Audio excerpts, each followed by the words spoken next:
He stood beside the bed looking at the girl who lay there. Her strength, her will, all had left her over the last few weeks. Nothing he could say to her had made a difference. Nothing had made her feel better. Not even the thoughts of the babe inside her had given her comfort once word had come from the capital. But she had recovered as well as she could from what happened at the Trident, as had he. But the news from the capital had rocked her to her core. How could they, Arthur, the children, how could they do that to the babe, to Rhaenys, to Elia? They're monsters, Arthur, monsters. She had cried, and he couldn't help but agree. She opened her eyes and smiled a weak smile at him. It was nearly time. Willa had already brought in the pails of water, and he had helped cut the cloth. The child would be here soon, though even the joy of that news brought a tear to his eye, if he were to think of it. It was unspoken between them, but they both knew, barring a miracle, Lyanna would not survive the birth. Her only wish was to see her son and that he would stay safe. She looked up at him, her fierceness still clear in her eyes, if not in her body anymore.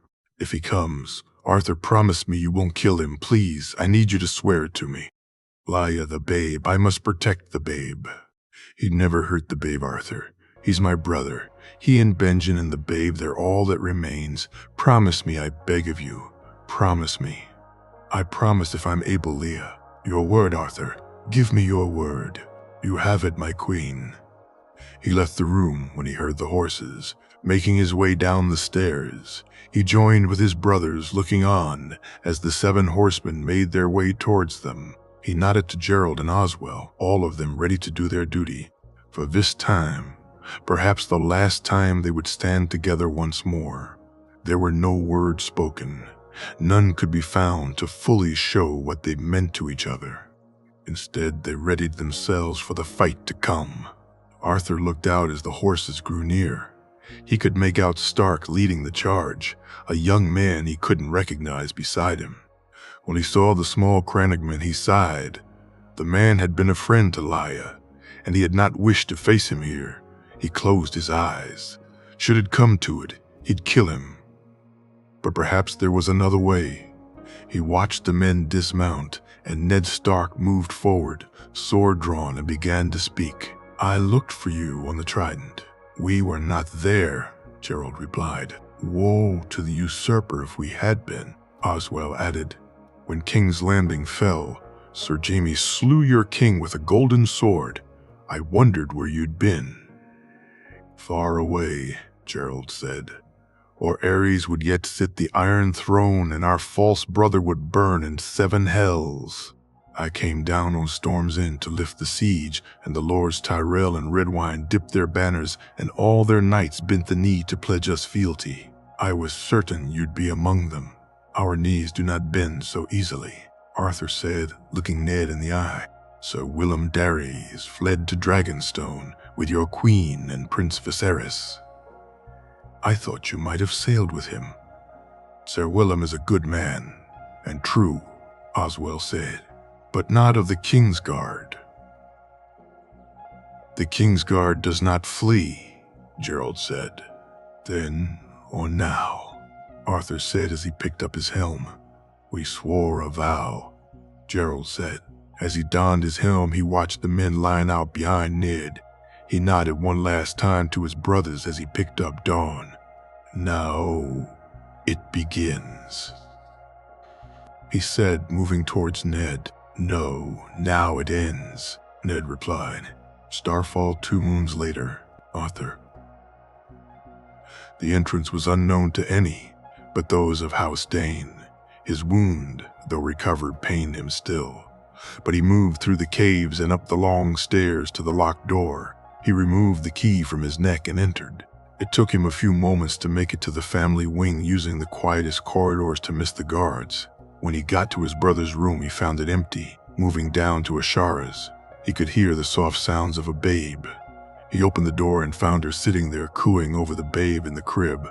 When she saw him, she gasped out loud, and it took him touching her for her to realize he was real and not some specter come to haunt her. The smile his sister gave him then made all his aches disappear.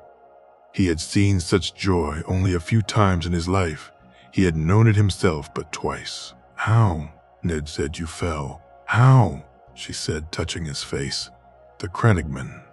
Lia's friend, he saved me." "Oh, Arthur, I had thought, we had all thought. It's so good to see you, brother," she said, hugging him tight. "The babe. His name was to be Arthur," Ashara said with a smile. "He looks healthy, Ash." "He is. Oh, Arthur, I had it not been for the babe. I don't know. You, Elia, the children. I don't know," she said as she began to cry. "I'm here. Ash, it's fine. I'm here," he said as he held his sister tightly. The two sat for an hour before they sent for their brother. When he saw Arthur, he almost collapsed before composing himself and grabbing him tightly. He immediately limited access to the family wing. Only the most trusted of servants were allowed in. Arthur washed and checked his wound before eating the first proper hot meal he'd had in moons. That night he slept in what used to be his old bed. Tomorrow he would make his plans to leave. After he woke up and dressed, he broke his fast before meeting Illyria for the first time. The little girl was Ash. "Come again," and he smiled. Though he told her he was a family friend, she reminded him so much of Rhaenys that he couldn't stop the tears that came to his eyes, something she noticed before wiping them away with a smile, which warmed his heart. Heading into Ulric's Solar, he was surprised to see Ashara there with the babe. The look on her face, though, was anything but pleased. "You're leaving, aren't you?"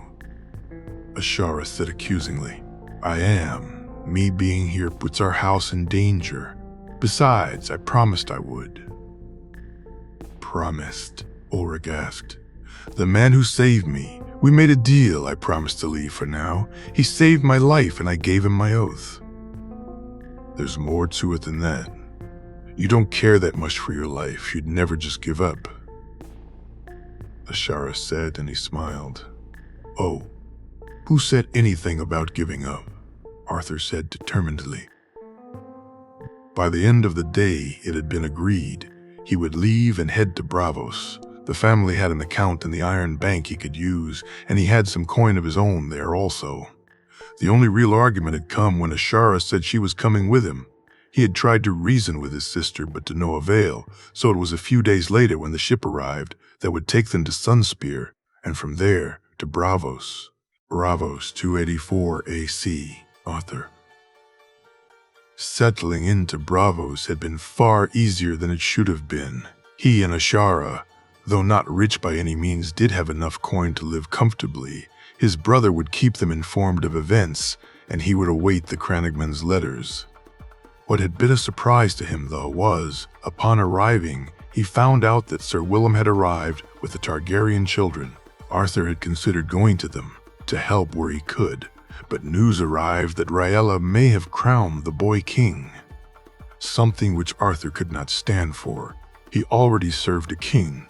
He was not going to serve another, so instead he kept away from Sir Willem and the children, well, publicly anyway. Privately he stood guard and watched from the distance. The first assassins that arrived never even made it to the house. He dispatched them the night he saw them in a back alley behind the tavern he found them in. After explaining things to Ashara, he spent the next few nights in a rented room overlooking the house. The children stayed in, with the assassins gone, though he found he wasn't needed, though it did give him a chance to see the boy, if nothing else. What he saw made him certain the child could never be king. He was his father's son in the making, and nothing anyone could do would stop that from happening. "So you finished watching them then?" Ashara said as she placed his meal on the table in front of him. "No. I'll check in, make sure they're safe, but they should be fine. I'll keep an eye out for anyone who would harm them." "Good. Now eat up. I need to change Cregan. That is a stupid name," he said with a smirk. "It's a northern name." "Yeah, that's what I said, a stupid name," he said before being hit with a damp cloth. Bravos 4 years later. Arthur. Life had been pretty dull and boring, Arthur thought as he watched young Cregan practice with his sword. If anyone had told him this was how he'd spend his days, he'd have laughed at them. But he enjoyed playing with his nephew, and though the boy was still young, he'd begun to teach him a little. Ashara had settled well into Braavosi life. She worked as a tutor for some of the wealthier residents, children which brought in some extra coin, while he did odd jobs around the docks so he could keep abreast of any developments. It had enabled him to keep in touch with Howland, who sent letters every few moons, telling him the king was doing well and was happy and safe. It had also allowed him to make sure the children were safe. Over the years, the usurper hadn't stopped sending assassins. How he knew where the children was beyond him, though it still surprised him that he never sent a larger company to take care of the problem. Though, the old lion must be losing his touch or be completely out of the loop, he thought, as if he'd been the one to send the assassins. Then he'd have expected to see the mountain or one of his other dogs of war by now. Just thinking of that monster made his blood boil. Many was the night he'd thought of taking a ship and seeking Clegane out. The man deserved to die, and Arthur would have had no problem being the one whose blade removed his head from his shoulders. But he had sworn an oath, and unlike his former brothers, his words still meant something. Uncle come practice. Cragen said as he walked to him with his little wooden sword. All right, nephew, let's do this. Arthur smiled back at the boy. The next few minutes was spent mock sparring. He used these playtimes not to teach so much, but to allow the fundamentals slip through the boy. He'd show him how to move his feet and hold his sword, but mainly it was playing. And the boy's laughter always brought him both sadness and joy. He was happy to spend time with his nephew, but he worried who, if anyone, was teaching his king. After a few minutes of sparring, Cragen caught him on the leg, little boy laughing loudly at his success. I got you, I won, Cragen said, giggling. That you did, nephew. Sparring again. Arthur, really? Ashara said as she walked into the garden of their home. Mama, the little boy said as he ran to her. I won, Mama! I won, he said excitedly. Of course you did, my little star. Come give Mama a big hug. Arthur put the two swords away and walked inside with his sister and nephew. He had work to do tonight. Those men would make their move, and he would be ready. Sitting down at the table, he laughed and joked with Ashara and Cragen before heading into his room for a small nap. As usual, he wouldn't sleep for long. Standing in the corner of the square, he waited. Over the years, he'd lost count of the men he'd killed in this place, but they kept coming. Had he been in charge of the children's welfare, he had moved them long ago. But when he glimpsed the little princess, when he saw how happy she was, he could understand Willem's reluctance to do so. The prince was, as he feared. He could see it in him, in his eyes, and he resolved, should the boy ever abuse his sister, should the madness manifest more, then he would act. Until then, it was the shadows which were his friend, his companion, his brothers. And though they were a poor replacement for those he lost, they were still a far better example of brotherhood than those who'd survived, Barrist and bending the knee, Jaime killing his king and failing to protect his princess and her children. Yes, give him the shadows over false brothers any day.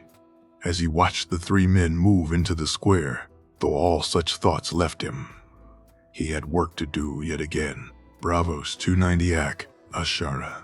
She had ignored the fever for a number of days and hoped it would just go away. While there were no maesters here, there were healers and they had the coin to pay. But it was only at Arthur's insistence that she allowed them access. Cregan had tried to be her brave little boy, but seeing his mother sick had scared him, and every time she moaned or coughed, she could see the tears threatening to fall. Arthur had been a gift from the Seven, though. Without him, she had no idea what she'd have done, or what would happen to Cregan should the worst come to pass. How is she? Arthur worriedly asked the Red Priestess. She is as well as she can be. I have done what I can, the woman said softly.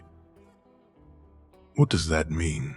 Will my sister be all right? Arthur's anger clear now. Arthur, please. Ashara said, reaching his hand to hers. She watched as her brother thankfully calmed down, his expression still as worried as it had been, though.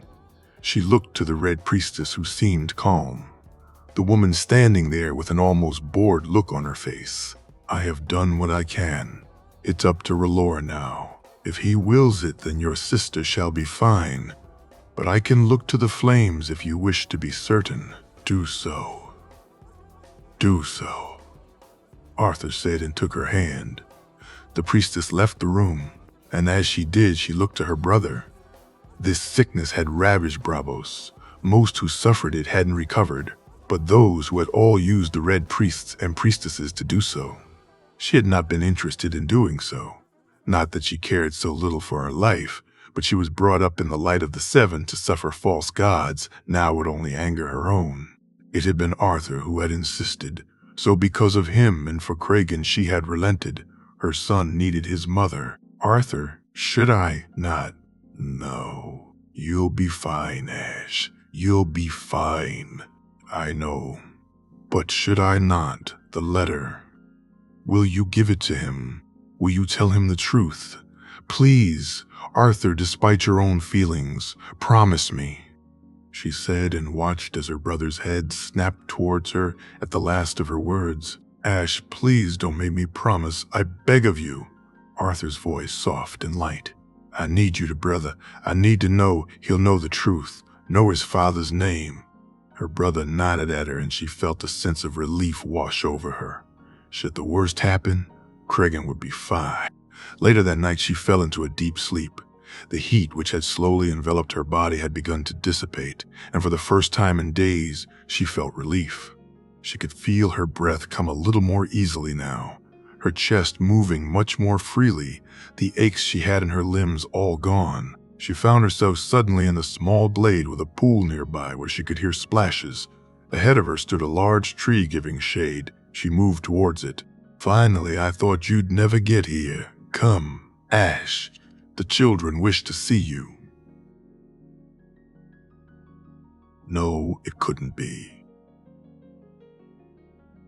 She blinked and opened her eyes again. It was her friend, standing in front of her. Elia looked beautiful. She was healthier than she'd ever seen her before. She glowed, and when she smiled, Ashara felt her heart contract. Elia, my princess, is it truly you? She asked as she moved towards her. It is Ash. Now come, Rhaegar. Lyanna and the children wish to see you. Elia said, a welcoming smile on her face. Am I dead? Oh no, nothing of the sort. Come, Elia said, holding out her hand. It felt like almost a week later when she woke up. The fever had broken, and she felt better than she had in a long time. When Arthur saw her eyes were open, he began to cry. She coughed, and he moved to pour her some water.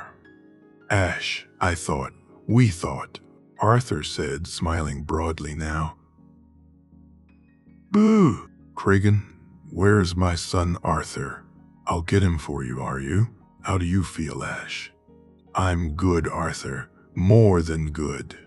Her little boy didn't even wait to be called to her. Once he saw her awake, he ran to the bed and hugged her tightly. She shook her head at the worried expression on her brother's face. When he realized she was fine, he nodded.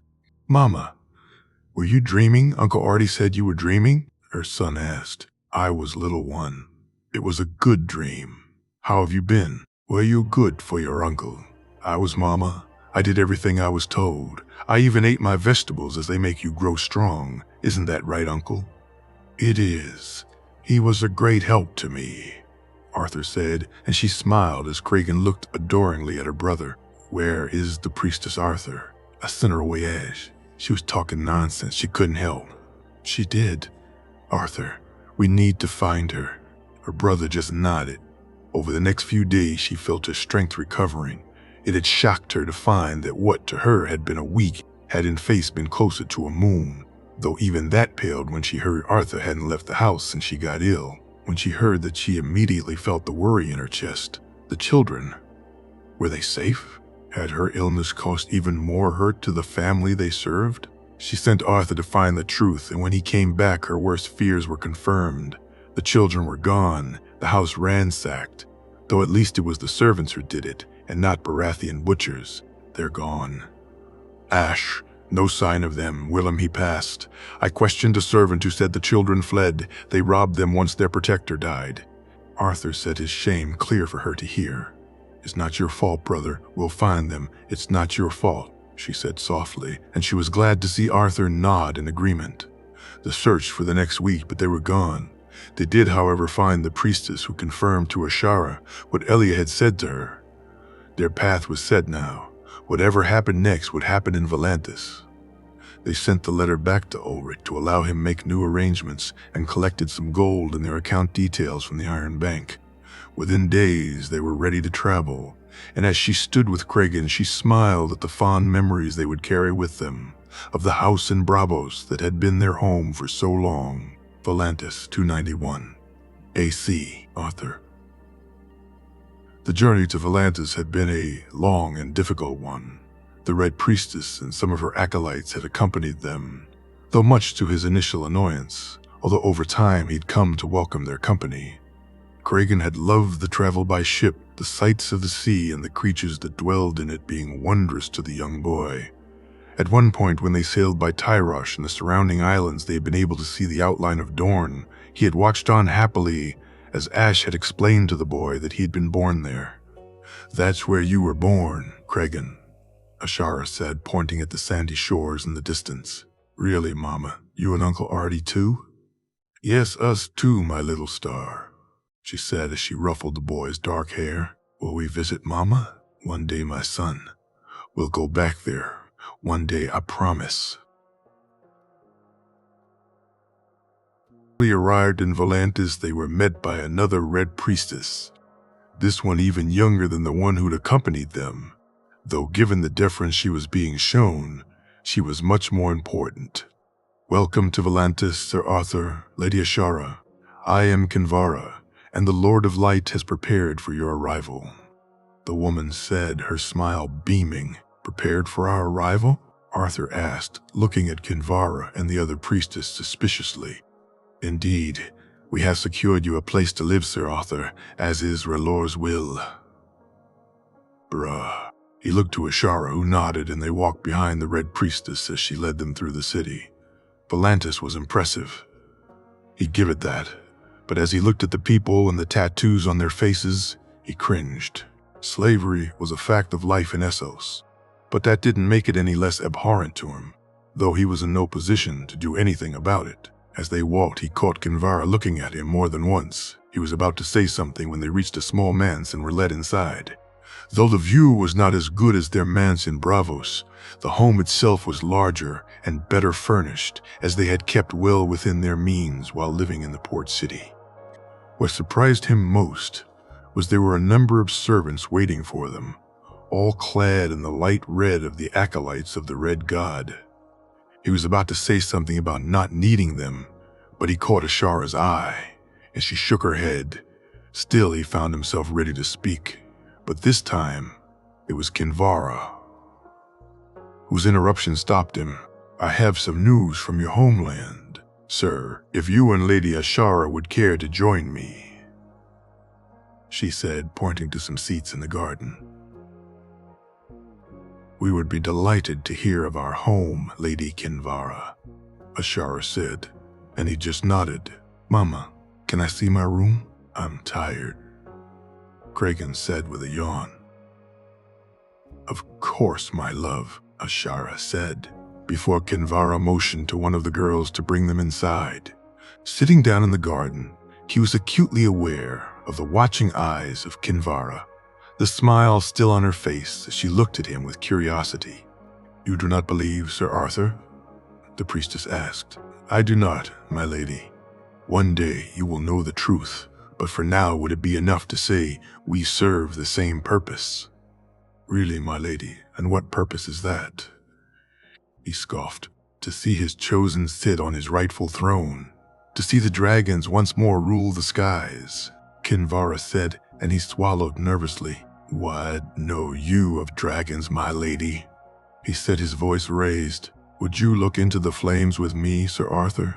Would you seek the truth? I have no time for parlor games, my lady. When you change your mind, sir, come, visit the temple. I'll help you find the answers you seek. Kinvara said, her smile even brighter now, before he got a chance to say something. Though Ash returned. My lady, I thank you for these accommodations, his sister said courteously. The Lord is who deserves thanks, not I. Arthur grimaced again. He had seen zealots before and knew these followers of the Red God to be amongst the most devoted, but it was his sister's comfort with it that he couldn't explain. When she'd woken and fully recovered, she'd insisted he find the Red Priestess, and when he did, had been stunned when it was revealed they'd be leaving. The fact the priestess seemed not only in agreement with this but almost giddy about it raised his heckles, as did seeing his sister in conversation with her numerous times since. You said you had news from Westeros, Arthur said, wanting this woman gone as soon as possible. We did it. Seems the Krakens decided to rebel and found themselves crushed by the lions, stags, and wolves, Kinvara said, and Arthur noticed the twitch his sister gave at the mention of wolves. They were defeated, Arthur said, sighing. They were, though there were losses by both sides. The Kraken lost his children, and the lions their patriarch. He looked at her carefully in the eye to see if she was being deceitful, when he was sure she was not. He began to laugh, surprising Ashara with how loudly he did so. Arthur, Ashara said, looking at him questioningly. Tywin. Ash. Tywin fucking Lannister is dead, Arthur said, laughing again before looking to Kinvara. How? He was killed by a reaver, is how it's been told. I do not yet have more details. I thank you, Lady Kinvara, both for the news and your welcome, Arthur said and smiled genuinely at the woman. After the Red Priestess and her followers had left, he checked the house and found his own room, looking in on Kragan. He was happy to see the boy sound asleep. When he made his way to the small kitchen, he found Ashara had prepared some food. Sitting down at the table, he began to eat, happy to fill his stomach before the talk they'd soon have. When he'd agreed to come here, she told him very little, promising to tell him it all once they arrived. He had intended to wait until they were settled, but the presence of the Red Priestess had changed his mind. Why are we here, Ash? Chash. It's where we're supposed to be, Arthur. I don't understand. I saw them. Arthur, Elia, the children, Rhaegar and Lyanna. I saw them all. What? When I was ill, I saw them. I spoke to them. They told me we needed to come here, that this was where we were supposed to be. Why? I don't know, Arthur. But the Red Priests have a role. Kinvara has a role to play in this. So that's why you were so friendly with them. Of course, why? Oh, Arthur, she said, laughing. Well, thank the Seven for that, he said, laughing with her. Volantis 293 AC.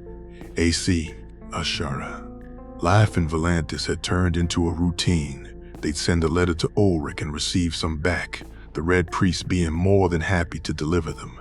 Kragan studied with her in the mornings and practiced with Arthur when he could. Her son had come along a lot, both in size and in skill, and would develop into a fine swordsman one day. Not that a life wielding a sword was one she hoped for him, but she knew that with Arthur as an uncle, it was inevitable that the boy would gravitate towards using a sword. Her boy was her greatest joy and also her greatest regret. She was proud of him, happy to have him in her life, but daily he grew more like his father, and it upset her that he knew nothing of him. As in Bravo, she had easily found a job as a tutor. The old blood, when they'd found out who she was, were overjoyed to have a friend of the dragons teach their children, and paid handsomely for the privilege. The dreams, though, had been erratic when she'd spoken to Kinvara about them. The priestess had told her that her roller had showed her in the flames that she had a role to play, that she and her brother would help the Lord's chosen. She had led her deep in the bowels of the great temple and showed her an unlit brazier, As she looked on, Kinvara had walked to it and spoke some words in a language she didn't know, though suspected to be a different dialect of Valyrian. Within moments, the brazier had lit up, and Kinvara called her towards it. She found herself moving almost automatically, almost as if she was supposed to do this. Look into the flames. Lady Ashara, the answers you seek are there. As she looked in, she saw nothing at first. Then she saw a wall of ice, a white wolf, and a small pale dragon. She looked on as the dragon grew larger and larger before it disappeared. She saw a field with men lined up to do battle when they were suddenly covered in shadow. A dragon flew overhead, its skin whiter than the moon, its wings as blue as the sky. On top of it sat a man, and as he passed over them, the army charged. What did you see, my lady? I saw a white dragon with blue wings. A man rode upon it, and an army followed behind. Tron, Ashara said, gasping. The Lord's chosen. Azor Ahai, the white wolf, the dragon reborn. Voice full of awe. I don't know. How can I see this? Ashara said, shaking her head. It is the Lord's will, my lady. That night she lay in bed, and sleep was hard to find. When it did come, she was back in the glade with the pool. This time there was no sign of Elia or Rhaegar and Lyanna. Aegon too was gone. But sitting alone, legs dangling in the water, was a girl of 10 and 2. Her long dark hair and tan skin showed her to be clearly Dornish. But it was when she turned and smiled sadly at her that Ashara recognized her. Rhaenys, Auntie Ash, I thought you'd never come. No one comes here anymore, the girl said sadly. I'm so sorry, Princess. I didn't know how. It's all right, Auntie, I missed you, Rhaenys said, jumping up to hug her tightly. I missed you too, Princess. I missed you so much, she said, holding back her tears. Don't cry, Auntie. I won't, my sweet girl. Why won't he talk to me anymore? Rhaenys said, her voice almost breaking. Who, Princess?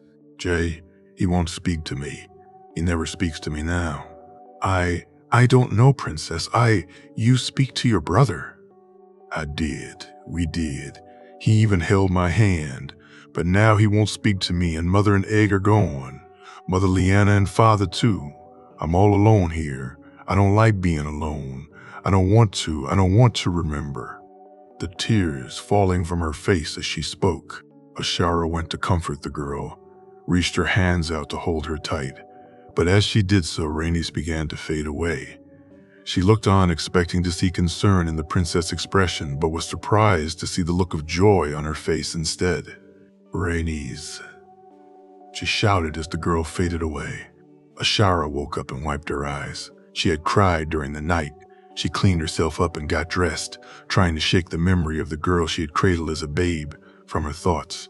Cregan was already sitting breaking his fast as she walked into the room. She smiled at him and allowed Kara bring her a meal. Morning, Mother, her boy said, smiling, and she smiled back at him. He was growing so much each day, and her little boy would soon be a man. Morning, my little star. Ready for your lessons? I am, Mother. Will Uncle Artie be back today? I don't know, son. I hope so. Volantis 293 AC. AC, Arthur. He had been on the road for a long time, ever since Ashara convinced him that it was Rhaegar's will they were to come here. He had embraced it. His relationship with the Red Priestess was a strange one. He didn't fully understand her or their religion, but he did trust the woman. For whatever reasons of their own, be it their god's plan or something else, Kinvara wanted to see Jaehaerys on the throne, and that was something he could work with. What had annoyed him, though, was the lack of information he received on the king, both from the priests and from Howland Reed, apart from telling him the king was well. There was nothing further. He considered sending a letter to his brother to find out more, but should it be intercepted, it could place the king's life in danger, so he had reluctantly accepted things as they were. But his patience was running thin. His other concern had been the children. And here he and the priestess had argued constantly. They were not part of his path according to Kinvara, and to seek them out would put the king in danger, something Arthur disagreed with vehemently. But the priestess stood firm. They would not help him find the children, and he had no other means to do so, but still he tried. He used his time away from Volantis and investigated, but found no sign. They were gone, and where they were was beyond his capabilities to help. Most of his time, though, had been spent on errands for the priestess, retrieving items she said the king would need. A book from Mantares, a chest from Shorian, some stones from Kohor. It was the last one he now carried that was the most surprising of all. The Valyrian steel ingots he found in old geese. How the priestess knew of them he could only guess. The flames he'd looked into once had been enough to convince him that some things were not of this world. I expected you sooner, Sir Arthur. I had not expected to be here at all, my lady. R'hllor willed it. Sir, it is time. The flames await. Arthur shook his head as he entered the temple, thoughts for another time. He carried the chest in and found, as usual, Kinvara stood waiting for him. While he knew that his arrival back in the city was not something he chose to hide, and it was possible word filtered back to the priestess, he knew that was not how she knew of his return.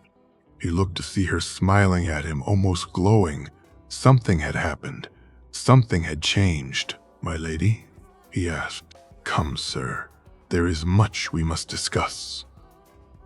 He followed her down the corridor, on and down to the room with the brazier, the chest still in his hands. When he reached the room, there was another priestess standing looking at the flames, her red hair reflecting eerily in the shadows. Kinvara motioned for him to put the chest on the ground and to walk to the flame. As he did so, the other woman smiled before moving back from the fire, allowing him to look deep within. He saw a lion stand in front of a wolf, growling at any who came close. He saw a wolf grow large, its white fur full, its red eyes looking deep into his own violet ones, before it sniffed him and licked his hand. He saw himself, his white cloak blowing in the wind, as he raised Dawn and stood by the wolf. Before him he saw an army coming, charging towards them, and the wolf smiled as it transformed before his eyes. He knelt on one knee as a white dragon took flight and flew towards the army. He saw the flames that engulfed them, and the dragon flew back. He closed his eyes, and the wolf returned to his side. When he turned back to the two priestess, he could see the reverence in their eyes, could see the devotion they had for what they had seen. It is time, Sir Arthur. The dragon is reborn. It is time to make your return. Kinvara said, I swore an oath, my lady. There is nothing I wish for more than to serve my king, but I swore an oath. I am not the only one who's seen what needs to be done. Sir Arthur, soon the old god's servant shall send for you. If you leave now, you shall catch the letter before it's sent onward. My lady? Melisandre here will join you on your return to your home, Sir Arthur. It is in the place where the stars fell that you shall receive the news you've waited on. I bid you good fortune in the wars to come, sir, Kinvara said as she turned and left. Dorne, 294 AC. Arthur. The ship sailed through the sunset sea, and the Torrentine loomed before them.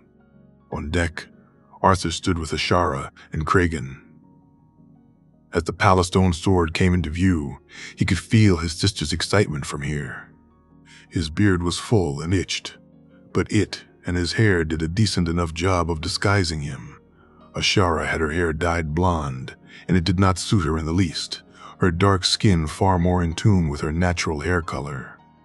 But despite it being more than 10 years since last they stood on Theseus' shores, despite the memories of the rebellion being lost somewhat, should the usurper know of their survival, then their lives, their families' lives, would be in danger. Below deck, Lady Melisandre sat with her 2 guards and the items he procured. His king would have need of them, the only thing the lady had said when pressed. He had found her a different sort than Kinvara, more serious in some aspects, more devoted to Jaehaerys in others. He had shuddered involuntarily when she called Jay the prince that was promised, the look on her face troubling him. Devotion was a good thing, Blind devotion. Something else completely. He had hid behind his oaths with the king. He could see that now, blindly devoted to them when they needed to be questioned. With Rhaegar, it was different. And so it would be with Jaehaerys he would serve. He would give his life if necessary. But he would seek the king's true worth before he blindly devoted himself to the boy.